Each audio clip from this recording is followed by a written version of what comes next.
Hi everybody, hope you're all doing well today. It's Andrea here. I'm a nutritional therapist and I love to help and support women in menopause and perimenopause find solutions to their symptoms so they can heal and go on to create healthy lives. Thanks for watching today. Thanks for watching my channel. Welcome to my channel. Watching on YouTube. And welcome to my video today, everybody. So what I'm going to talk about today is what happens to your body in the first stages of perimenopause. Because the first stages, it can under the age of 45, and perimenopause can start anytime after the age of 35.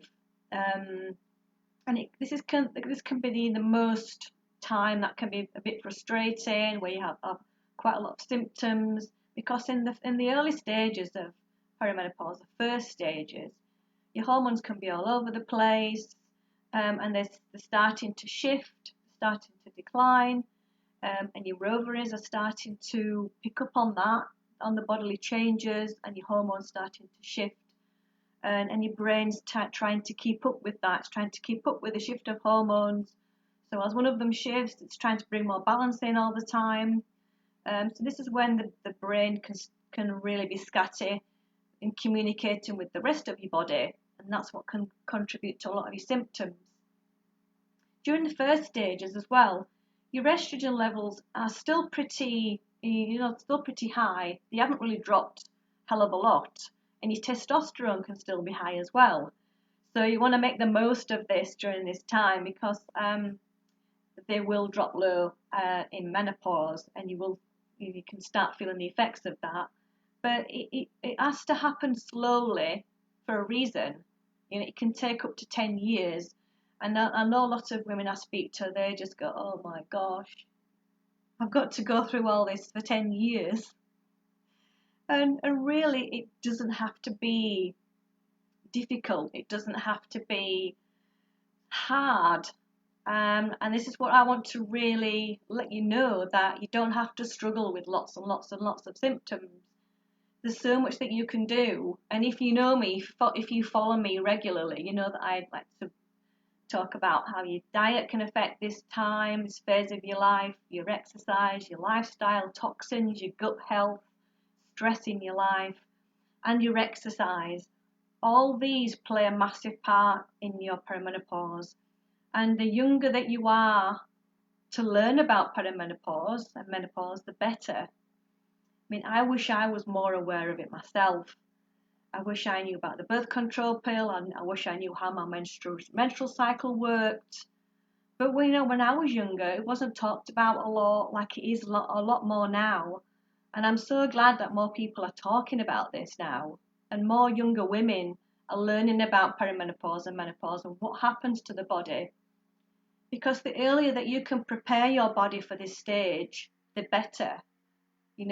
If you can eat healthily, look at your stress levels, and figure out how your menstruation cycle works.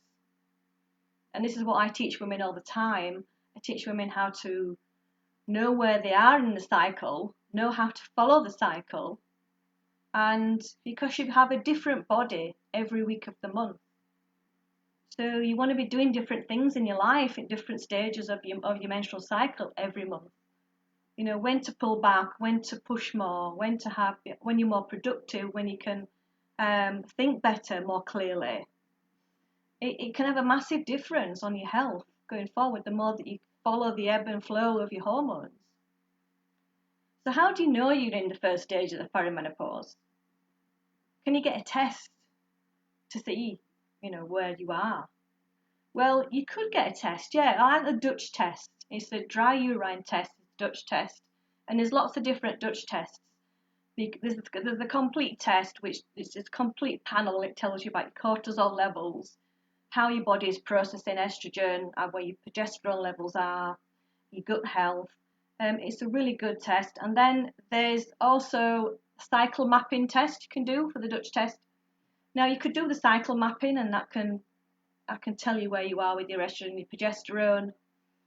And if your FSH is high, if your FSH is quite high quite a lot, then you know that you're probably in the early stages of perimenopause, because your FSH is your follicle stimulating hormone, and your brain will communicate with your ovaries, and if your ovaries are being a bit sluggish, or being a bit lazy, or because your body is getting ready to stop ovulating, your eggs are running out in perimenopause, you're getting ready to stop ovulation, stop having a period, then your ovaries start acting like really lazy.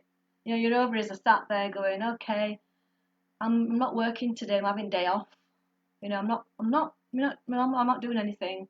And your brain's going, hello, ovaries, can you get to work, please? Want ovulation going on? Come on, get that egg ready. Your ovaries going, nah, I'm not working today, no. And this is what's happening. Your ovaries are not picking up the signal. They're not getting, they're not getting into gear. They're not working. They're not getting that follicle ready. They're not getting your egg ready. So you're not ovulating every month then. And that's going to start happening a lot more in the second stages of perimenopause. You're ovulating all the time. That can happen in the early stages as well. If you don't ovulate, you don't produce progesterone. Because when you ovulate, you produce like a pop-up shock called the corpus luteum, and that's what releases your progesterone in the second part of your cycle to keep estrogen in check. So you can lose your progesterone in perimenopause, but then when you're not ovulating, your progesterone can go even lower, and then that can bring on the irritability, the anxiousness, and your hormones on a roller coaster ride. They're up a minute, then down, up and down. So your estrogen levels are going up and then they're going down again. And then you can get estrogen dominance because your progesterone's gone too low. And then if you have, your body's under a little bit of stress anyway in perimenopause. But if you've got added stress, and if you watch my videos regularly, you know I talk about stress a lot, and you know I talk about lots of different kinds of stresses in your life. There's diet stress, mindset stress, psychological stress, life stress. There's different types of stresses. And so that can play a massive part. That can stop your progesterone as well. That can put your progesterone low. Or you might have been on the birth control pill like I was, and my progesterone levels were in the toilet. You know, it's like mine was really low. And I was really, in my perimenopause, I was trying to work on keeping my progesterone going. And this is where you might want to think about, if you're having extreme symptoms, that you just feel like you can't control it, you could ask your doctor if you wanted to take an oral progesterone. I think the oral progesterone is better than the cream, but I don't know. Lots of women are different. But I know the oral one, I think it gets into your body better from my studies, from what I I've studied about that it can be better than the cream. But if you can be really sensitive to progesterone as well, like I was, I tried some progesterone cream and it just made me feel horrible because my levels were so low. And I only had like that tiny little minute little bit of cream, and I couldn't stand any more than that. It's it can create a few unpleasant symptoms, the progesterone, if you're not aware of it. So this is what's happening in the early stages. Your FSH is going high, your ovaries are playing up a little bit, and you know yourself. I mean, you might have to have some regular tests, because you can't just have one test. Then these tests can get expensive to test your hormones going up and down and all over the place. And in perimenopause, they're all over the place. So that's an indication that it could be perimenopause if you're over the age of 35. But I never had a test. I just went on by the way that I was feeling. What I did was I kept a journal. I kept a journal and I wrote down how I was feeling every day, how my body's changing, because you know your own body. You know what changes that you're feeling every day. You probably noticed that you've got more belly fat than usual, or your skin's changing, your hair's changing, more bloating, more digestive discomforts. You might notice that just because all these things will affect you when your estrogen levels are going low, when they're fluctuating. This is when you can start feeling all these things. And estrogen dominance, you feel like tender breasts, bloating, weight gain, trouble losing weight, can be estrogen dominance. So you can tell yourself when you're feeling like something's happening and you're not quite the same as you used to be. And if you follow your cycle regularly, if you follow the ebb and flow of your cycle, as you go into perimenopause, if you know your body, you know how you're feeling, then you know that you started to change. There may be just subtle little changes at first. This is why it's good to keep a journal of how you're feeling. Then over the weeks you can look back on it and think, okay, I was feeling like that yesterday, but then the day after I felt really much better. And then you can sort of get a feel of where you are during that. So I hope that's helped you in knowing what's happening in your body at the early stages of perimenopause, when your ovaries are starting to retire and your FSH goes up and your body is trying to get your body to ovulate, and sometimes you don't ovulate, you don't produce progesterone.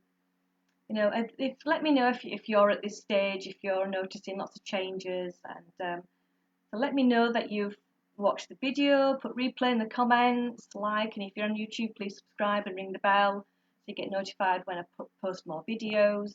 Share this with your friends if you find it's helpful for them, and I hope it's helped you.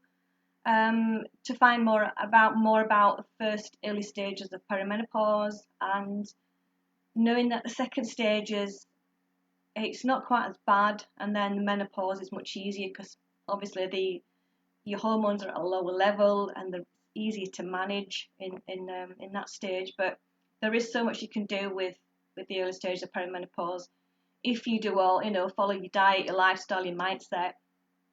There's so much you can do with all these different areas to help your body with the stress of perimenopause, to keep your symptoms from not spiraling out of control. If you want more help from me, if you're really struggling with your symptoms, you just don't know where to start, come and join my 30-day perimenopause class and menopause class. I'm going to start the next class soon, so if you want to jump on board, I'm going to put the link below where you can join on the wait list, and then I'll let you know when I'm opening the class to take on more clients. So yeah, it'd be great to see you. I'd love to get to know you and help you and support you. I don't want you to struggle, because when you're struggling with lots of different symptoms, it's your body's way of telling you, I need help, please, I need help. And this can go and can snowball into other health issues, like it happened to me. I'm still struggling with some health issues myself and healing from those, and I don't want that to happen to you. You can do so much to help with your health and get in touch with your body and your symptoms and what your body's telling you. So thanks for watching. I'm going to send you lots of love. Take care of yourself. See you later.